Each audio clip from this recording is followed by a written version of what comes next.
President ট্রাম্পকে বুদ্ধিমান এবং দূরদর্শী বললেন পুতিন। যুক্তরাষ্ট্রের নবনির্বাচিত প্রেসিডেন্ট ডোনাল্ড ট্রাম্পকে বুদ্ধিমান ব্যক্তি বলে অভিহিত করেছেন রাশিয়ার প্রেসিডেন্ট ভ্লাদিমির পুতিন। তিনি বলেন, ট্রাম্প সমস্যার সমাধান করার সামর্থ্য রাখেন। কাজাখস্তান সফরকালে গতকাল বৃহস্পতিবার এসব কথা বলেন রাশিয়ার প্রেসিডেন্ট। এমন সময় পুতিন এই মন্তব্য করলেন যখন রিপাবলিকান প্রেসিডেন্ট এর দায়িত্ব গ্রহণকে সামনে রেখে পশ্চিমা বিশ্বের সঙ্গে মস্কোর উত্তেজনা বাড়ছে।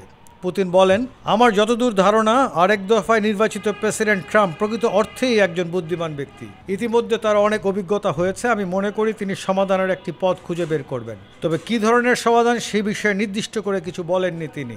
এদিকে রয়টার্সের এক প্রতিবেদনে বলা হয়, ইউক্রেনের রাজধানী কিয়েভে দেশটির নীতি নির্ধারণীদের সঙ্গে জড়িত বিভিন্ন স্থাপনায় ওরেনশিক হাইপারসনিক ক্ষেপণাস্ত্র ব্যবহার করে হামলা চালানোর হুমকি দিয়েছেন রুশ প্রেসিডেন্ট। কাজাখস্তানের রাজধানী আস্তানায় সাবেক সোভিয়েত ইউনিয়নভুক্ত দেশগুলো নিয়ে গঠিত একটা নিরাপত্তা জোটের শীর্ষ সম্মেলনে গতকাল তিনি এ হুঁশিয়ারি দেন। ইউক্রেন যুদ্ধ 33 মাস ধরে চলছে, তবে দীর্ঘ এই সময়ে দেশটির পার্লামেন্ট, প্রেসিডেন্ট কার্যালয়, মন্ত্রণালয়গুলো হামলা চালায়নি রাশিয়া। কিয়েভ ও আকাশ প্রতিরক্ষা ব্যবস্থা দ্বারা ব্যাপকভাবে সুরক্ষিত। তবে পুতিনের দাবি, রাশিয়ার নতুন হাইপারসনিক ক্ষেপণাস্ত্র ওরেনশিক ভূপাতিত করা অসম্ভব, যদিও এই দাবি নিয়ে পশ্চিমা বিশেষজ্ঞদের সন্দেহ রয়েছে। সম্মেলনে পুতিন বলেন, রাশিয়ার ভূখণ্ডে পশ্চিমাদের তৈরি দূরপাল্লার ক্ষেপণাস্ত্র দিয়ে যে হামলা চালানো হচ্ছে, আমরা অবশ্যই তার জবাব দিব।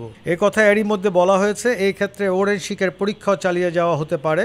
আমরা একবার এটা ব্যবহার করেছি। রুশ প্রেসিডেন্ট বলেন, প্রতিরক্ষা মন্ত্রণালয় ও জেনারেল স্টাফ বর্তমানে ইউক্রেনের ভূখণ্ডে হামলার লক্ষ্যবস্তু বাছাই করছে। এসব লক্ষ্যবস্তুর মধ্যে সামরিক স্থাপনা, প্রতিরক্ষা শিল্প সংক্রান্ত প্রতিষ্ঠান অথবা কিয়েভের নীতি নির্ধারণ সংশ্লিষ্ট কেন্দ্রগুলো থাকতে পারে।